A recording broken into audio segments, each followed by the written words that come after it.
You go to your seats, please. Go to your seats.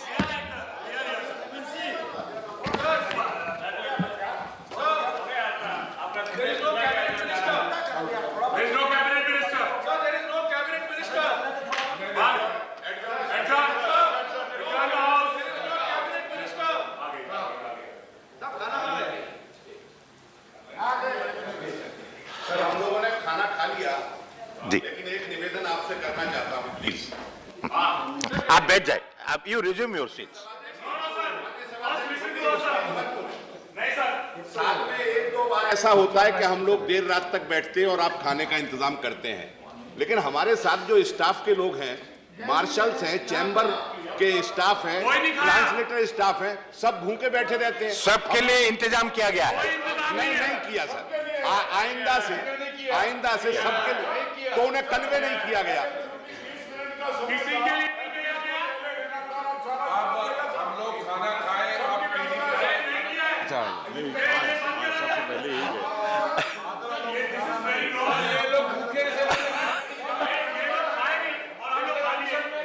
आप अपने seat में जाइए.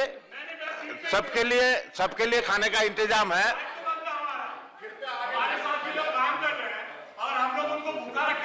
दायित्व अभी फिलहाल दायित्व सरकार के साथ है और सरकार ले रहा है. जाए. हाँ, अपने लिया, सबके लिए व्यवस्था, सारे भोजन करें ना भाई, सबकी है. आप जब बोल रहे हैं don't worry. Please go back to their seat. Don't shout. Budget में इसके लिए कोई प्रोविजन ही नहीं रखा था. Sir, can I start? Yes please continue. So, I was saying, nothing doing. जब तक बंद नहीं होगा. आपको अगर कुछ बोलना हो तो अपने सीट पे जाना होगा. मैं इधर आ गया. नहीं, आप अपने सीट पे जाइए. जब तक बंद नहीं होगा. Mister Neeraj Shekhar, I am जब तक ये बंद नहीं होगा. Requesting you to go to your seat. नाटक बंद नहीं होगा. आपको कुछ बोलना होगा, अपने सीट पर जाके बोलिए. नाटक है ये. भाजपा टीडीपी का नाटक है. ये भाजपा टीडीपी का नाटक है. भाजपा नाटक बंद करो. ये नाटक बंद करो. नाटक क्यों नहीं जाते प्रधानमंत्री के पास? क्यों नहीं प्रधानमंत्री के पास जाते हैं लोग? प्रधानमंत्री के पास क्यों नहीं जा रहे? वित्त मंत्री के पास क्यों नहीं जा रहे? Please allow honourable member to speak. He wants to speak. नाटक हो रहा है. इस नाटक को नहीं चलने देंगे. जब तक सदन में शांति नहीं होगी, ये सदन नहीं चलेगा. मैं सभापति जी और लोकसभा सभापति जी इसको बंद करिए सर. ये बंद हो. इनको बंद करिए. अब बाहर जाइए. I am ready to speak. You continue. I am ready to speak. I am speaking at the maximum. Sir, I was speaking on agriculture. Sir वहाँ भी सर गिर पड़े थे ये. I was speaking. Sir, he is not well. I was speaking. ऐसा नहीं चलेगा. ऐसे नहीं चलेगा सर. ऐसे नहीं चलेगा. जब तक ये नहीं जाएंगे तब तक ये हाउस. ये एनडीए की चाल. Otherwise, I will have to take the sense of the house. Party सुनना चाहते हैं. ये क्या कर रहे हैं? ये आपकी चाल है. ये आपकी चाल है. पार्टी करते हो. ये बीजेपी की चाल है.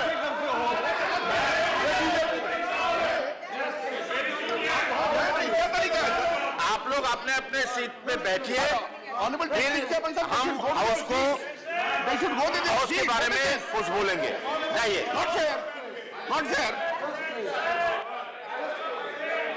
Please go to your seats. The promise made by the finance minister Go to your seats. to set the Otherwise, I will have to. at 50% over the cost Please go of to your seat. Please go to your seat. And I have Don't pointed be out unruly.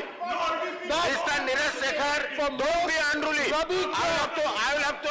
If I have to invoke rule for them, I will have to invoke rule for you also. Please don't. I don't care. Invoke sir. ये New York कुश्ती है sir. Whatever the member has said, nothing should go on record. Sir, I was speaking on the finance minister's promise बोलिए. to set the MSP at Mr. Minister. 50% profit over the cost of cultivation. But he has not clarified what the cost of cultivation is.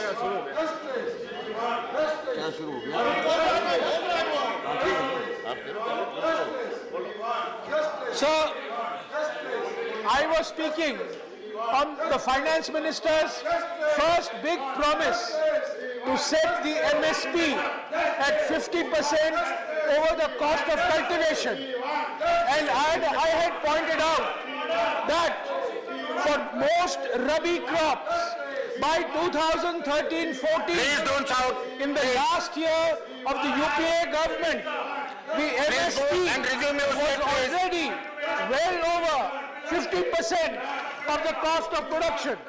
Sir, in the case of wheat, it was 106%. In the case of gram, it was 74%.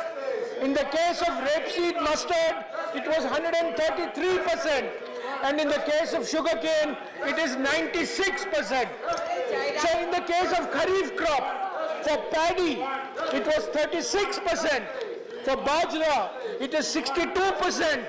For cotton, it is 61%. So the point is that this 50% profit over the cost of cultivation was already implemented by Dr. Manmohan Singh's government in 2013-14. So the finance minister very clearly, very cleverly has not indicated 50% profit over which cost of cultivation. There are different costs of cultivation. In the case of paddy, the A2FL cost is 961 rupees a quintal. The C2 cost, which is the comprehensive cost, is 1,234 rupees a quintal. So the finance minister has not said whether it is A2 plus FL or whether it is C2. Which cost of cultivation? So my first question to the Honorable Finance Minister, 50% profit over what cost of cultivation? If it is A2 plus FL, as the Vice Chairman of the Niti Aayog has indicated in an interview that he has given to the Indian Express today, then I am afraid that the promise made by the Finance Minister has already been implemented by Dr. Manmohan Singh in 2013-14, and this is nothing, as Mr. Chidambaram said, but Jumla number one. Sir, let me now turn to the second big promise of the government, which is what the Finance Minister has very colorfully called Modi claim, not Medi claim. Now, sir, I'm sure this means All India Institute of Medical Sciences will now be called All India Institute of Medical Sciences, and the word medical will be replaced by modical. That is what the Finance Minister is wanting us to believe. So, he has announced that there will be a National Health Protection Scheme, 5 lakhs insurance cover for 10 crore families. So this is an absolutely welcome statement to make. However, on April 1st, 2008, the then government of Dr. Manmohan Singh had already introduced Rashtriya Swasthya Bima Yojana, RSBY, and by April 2014, 4 crore families had been enrolled in the RSBY. So this government in 2015 transferred the RSBY from the Ministry of Labour to the Ministry of Health. And in 2016, they increased the cover under RSBY from 30,000 rupees to 1 lakh rupees. That is very good. Now, this budget increases the 1 lakh to 5 lakhs. This is nothing but continuity. It was RSBY with 30,000. It got transferred to the Ministry of Health. It became 1 lakh in 2016. It has become 5 lakhs now. So, what happened to the scheme that was announced 2 years ago it was not implemented. The 1 lakh cover scheme was not implemented. And now, suddenly, a 5 lakh rupee scheme is announced. So I have nothing against this, and I welcome the announcement of this insurance scheme. However, the point is, Kerala, Tamil Nadu, Karnataka, Andhra, Telangana, Maharashtra, Gujarat, Himachal Pradesh, Meghalaya, Chhattisgarh, all have health insurance schemes. Health is a state subject. Health is a state subject. And I want the Honorable Finance Minister to look at one state in the country which has got the best health indicators without health insurance, and that is Tamil Nadu. And we are all working, we are all going round and round in circles to announce a health insurance scheme. So a health insurance scheme, the experience in the last 12 years shows it benefits insurance companies. It does not benefit patients. In spite of having a health insurance scheme, in spite of having RSBY, out-of-pocket expenditure has increased. Out-of-pocket expenditure is today almost 65%. Insurance does not help in containing out-of-pocket expenditure because insurance does not deal with outpatient needs. Insurance deals with inpatient needs. And our experience in all the states shows that insurance schemes benefit insurance companies, benefit private hospitals, and do not benefit patients, particularly the poorer and weaker sections of society. I would urge the Finance Minister not to follow the US model of universal health care based on insurance.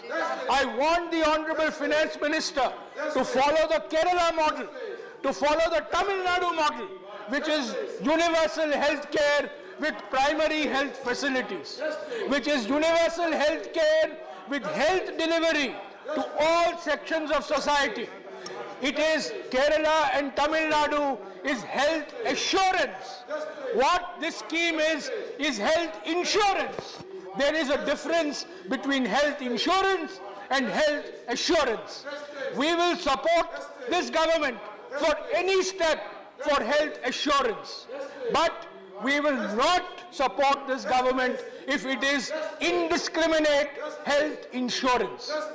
Sir, Mr. Chidambaram has already mentioned that the budgetary allocation that is required for implementing Modi Care, or as Mr. Amit Shah announced, this will be called Namo scheme. You know what Namo stands for? No allocation, messaging only. No allocation, messaging only. N-A-M-O, Namo. No allocation, messaging only. That is what this scheme is, because the Finance Minister has provided only 2,000 crores in the budget, and the allocation required for 10 crore families varies anywhere between 12,000 crores to 1 lakh crores. Mr. Chidambaram mentioned 1 lakh crores. Some health minister has mentioned 15,000 crores. It can be anywhere between 15,000 crores and 1 lakh crores. We don't know. I am confident that the government will find the money. After all, you have increased the health cess, the education cess from 3% to 4%. You will get about 10,000 crores from that. You have introduced a long-term capital gains tax from which you will get about 40,000 crores next year. I am not worried that you will not find the money. But what I am worried is the model that you are adopting. The route that you are taking is insurance. And that is a disastrous route, because the one thing that we learn from the US is how not to run a health system. And if this government is hell-bent on pursuing an insurance-led model of health delivery, my request to the Honorable Finance Minister is please pause. please relook. Insurance has a role to play, but fundamentally it is provision of health care, provision of basic facilities, primary facilities. When you have insurance, a new demand is created for hospital facilities, for tertiary care. Tertiary care is provided when the priority is secondary care and primary care. You are not increasing allocations for the National Health Mission. But you are, sir, I have lots of time, sir, and I have been interrupted repeatedly. And I am speaking, There are other speakers and also I am from the party. speaking in spite of this noise in the well. So please bear with me. Please bear with me, sir. Please bear with me. So, as I was saying, sir, the health insurance model creates a demand because corporate hospitals, private hospitals want to get the premium money. So please, Mr. Finance Minister, as the Prime Minister said yesterday, we should support you on this. We support you on this. We support universal health coverage. We support universal health coverage on Kerala and Tamil Nadu model.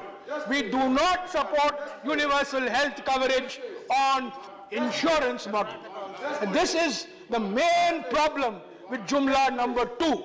It's a big announcement, there is no allocation, and it is a marked shift in mindset to privatization and insurance-led of primary health facilities. So, the third big claim made in this budget is about employment. Now, Mr. Chidambaram has already said that there is a private study done by 2 economists which shows that 7.5 million in 2017, 7.5 million people were enrolled in Provident Fund, EPFO, Employment Provident Fund organization, and therefore they estimate that the number of jobs created is 7.5 million. And the Prime Minister has repeated this in his interview. The Finance Minister has repeated in this budget. So this is completely wrong. I have myself, as Mr. Chidambaram said, punctured this claim. What has happened, and this is welcome, and I support the government on this, demonetization and GST has led to formalization of the economy. Informal sector is becoming formal sector. We welcome this. This is not to be criticized. We welcome more and more formal sector jobs, informal sector jobs becoming formal sector jobs. However, to say that because these jobs have become formal, all these are new jobs, this is completely wrong. This is exaggerated and this is completely contrary to reality. So therefore, sir, my request to the Honorable Finance Minister is make the data public, let it be criticized, let it be analyzed, and please do not keep repeating this claim that the economy is creating 7.5 million new jobs, because it is not created. What you have is 7.5 million formal jobs because of demonetization and GST, which we welcome. We should measure employment better. We need better indices of employment. But to say that we have solved the jobs problem in India, I think is a gross exaggeration. We have a long way to go. All surveys show that job creation is actually coming down. The Center for Monitoring Indian Economy has shown that the rate of job creation is coming down, and therefore I urge the Honorable Finance Minister not to keep repeating this propaganda that these jobs are being created. Sir, I have a long way to go, sir. I'm sorry, I'm going to disobey you on this. Please conclude now. No, sir, I'm not concluding, sir. You are taking I'm other not members' concluding. I have some 5 minutes, at least 10 minutes to go. Sir, the Chief Economic Advisor. 1 minute. Sir, I Now will there are continue to other 11 speakers p.m. from the party. I'm ready to continue to 11 p.m. Sir, the Chief Economic Advisor. The Chief Economic... Party has Sir, other let me speakers finish, also. sir. Yeah, finish. Please The complete. Chief Economic Advisor was asked this question 3 days ago in an interview. Do you agree that 7 million jobs have been created in 2017-18 as claimed by the State Bank of India report based on EPFO data. The Chief Economic Advisor of the Ministry of Finance, who is a government employee appointed by this government, gives this answer. And I want the Honorable Finance Minister to listen to this answer of his Chief Economic Advisor. He says, we have done a stock calculation. We have not done a flow calculation. On the stock, I can confidently say that the size of the formal sector is larger. This is exactly what I have been saying, that the formal sector has become bigger because of GST and demonetization, which is good. But this does not mean that the rate of employment has suddenly accelerated because of demonetization, GST and other issues. So, my fourth point relates to the macroeconomic situation in the country. So I'm sad that the Finance Minister is not present. I was hoping that the most brilliant economist that we have in this house, a member of the BJP, he is not present. Unfortunately, the BJP listens to that member only on cow and temples and does not listen to him on economics. So, the notion of GDP, which we all use today, the notion of GDP was invented by an economist, a Russian economist who became an American subsequently, called Simon Kuznets. Simon Kuznets was a professor at Harvard, and Simon Kuznets had a PhD student, and Simon Kuznets got the Nobel Prize in 1971 after Paul Samuelson got the Nobel Prize in 1970. So there is only one Indian who has been a student of both Mr. Kuznets and Mr. Samuelson, and he is the member of this house who is an expert on economics but who is listened to only on temples and cows. So what does this great economist, Harvard-trained economist, which the BJP does not listen, and his name everybody knows. So this economist went to Ahmedabad some weeks ago and he spoke to the Institute of Chartered Accountants, and he said, and I quote from his speech, Subramaniam Swamy on Saturday alleged that senior government officials from the Central Statistical Organization were pressurized by the Narendra Modi government to dish out data, to show that demonetization has no adverse impact on the economy and the GDP number. Speaking to a gathering of chartered accountants in Ahmedabad, Subramaniam Swamy said, Ravi Shankar ji, suniye. Subramaniam Swamy said, please do not go by quarterly GDP data. They are all bogus. B-O-G-U-S. I am not saying. Dr. Swamy, PhD student of the founder of GDP, Harvard-trained economist, expert on temples and cows, he is saying this. I am telling you because my father founded the Central Statistical Organization.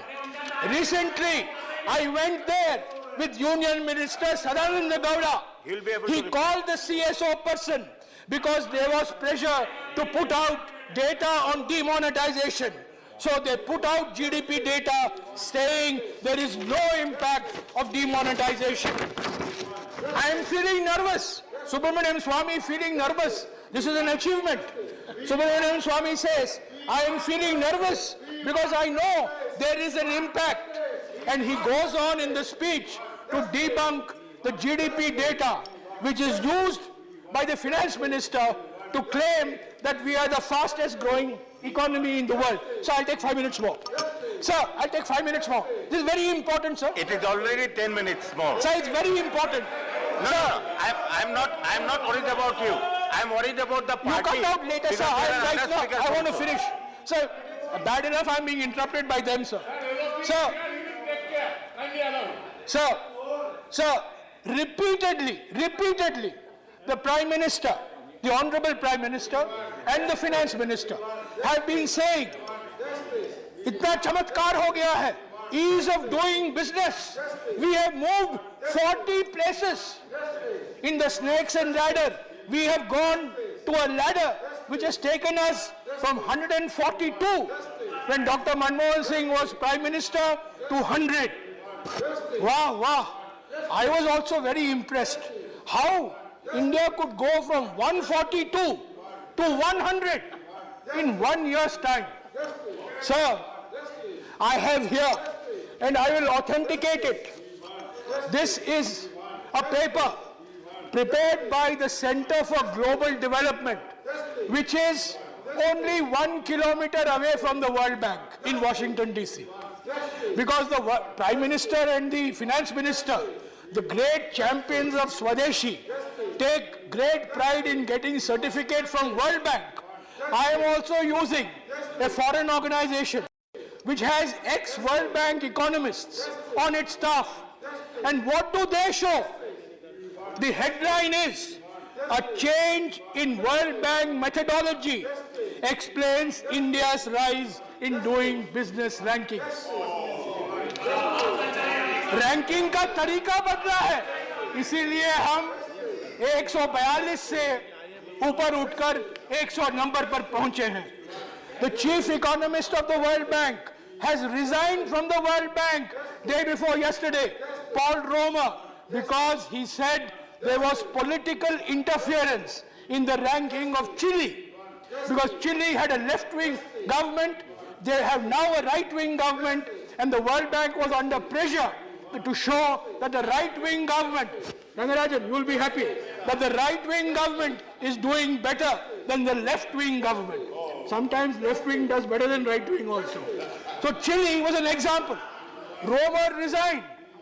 And this paper, I wish all members of the BJP read this paper, because what it shows is India's position has improved.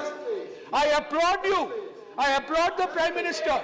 I applaud the Finance Minister. India's position has improved from 142 to 134. It has not improved from 142 to 100. And why has it improved from 142 to 134? क्यों improvement आया है?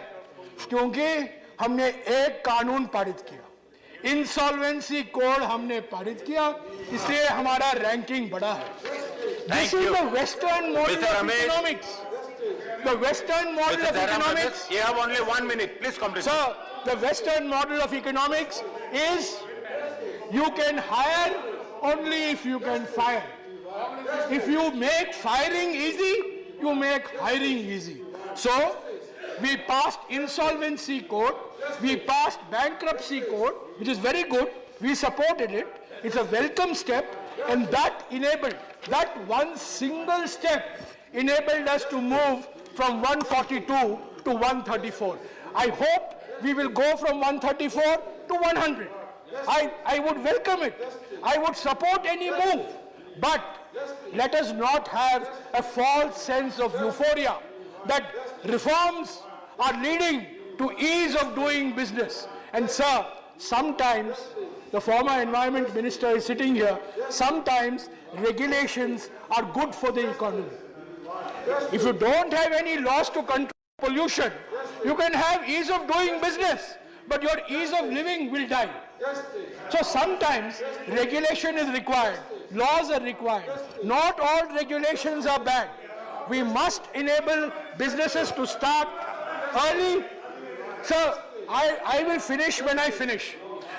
You said you need 5 minutes, Sir, you have taken 4 minutes. that is up to the leader of the house, of the opposition. No, it is up to the chair. No, he is not chief whip there. No, he is now vice chairman. He is sitting there as vice chairman. Now, please complete. Please complete. No, don't go to that. Don't go to that. Please. Sir, as long as you're in that chair, Whatever. you are vice chairman and not chief whip. Whatever time you wanted, I gave you that time. Now only 1 minute left. Please complete. Give me 2 minutes. You think about others also. Civil war is in that side. This side also there is a civil war. Sir, 2 minutes. I'll finish in 2 minutes. Give me 2 minutes, I'll finish. So, the ease of doing business, the basic assumption in ease of doing business is to remove as many regulations as possible. So I request the Honorable Finance Minister to have a more intelligent approach to the removal of regulation. Some regulations for health, for safety, for environment, for protection of labor are required. So it is not as if you can remove all regulations and suddenly the ease of business ranking improves. And sir, I really frankly do not understand what this great fascination is with the ease of doing business and with rankings. Why should we worry about rankings? India is India. It cannot be compared with any other country. Just as much, I do not approve of ranking between states. How can you compare Bihar and Kerala? How can you compare Odisha with Tamil Nadu? Their history is different, their model is different, the administrative system is different. So we must have cooperative federalism, not competitive federalism, not confrontational federalism. We must have cooperative federalism where states work with each other and the center. And sir, I don't mind saying so. And Ravi Shankar ji, you will be shocked when I say that I think that the Finance Minister has made a good beginning with the GST Council.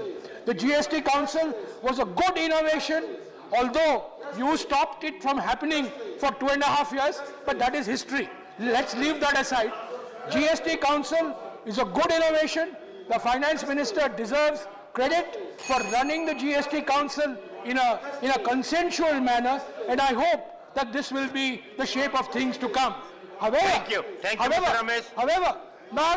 However, we should not abandon this approach towards federalism and go by the Niti Aayog approach of competitive federalism, where you start ranking states and Bihar will always be at the bottom and Gujarat and Tamil Nadu will always be at the top. That will be unfair to states like Bihar and Tamil Nadu, which have had a huge backlog of development. Sir, in summary, what I want to say is this, that the claims made by the Finance Minister on agriculture are vastly exaggerated. The MSP was already at 50% profit over the cost of production. In February 2015, the BJP government gave an affidavit in the Supreme Court saying 50% profit is not possible. They changed their mind in 3 years. The health insurance scheme is a welcome announcement. We will support it, but it is unlikely to succeed. It will only help private hospitals, it will help the private sector, it will not help the real patients, because out-of-pocket expenditure and outpatient needs are not met. We should go back, strengthen primary health care, follow the Kerala model, the Tamil Nadu model. Third, we must not exaggerate the acceleration in job creation. Provident Fund, more enrollment does not mean more new job creation. It only needs more formalization. And finally, sir, on GDP numbers, I want the Finance Minister to occasionally listen to Dr. Subramanian Swamy. Thank you, sir. Thank you. While I appreciate his eloquence, sir, he was so effective even in the case of noise. Good one. But I really appreciate your new love for Subramanian Swamy. New love for Subramanian Swamy. The next speaker is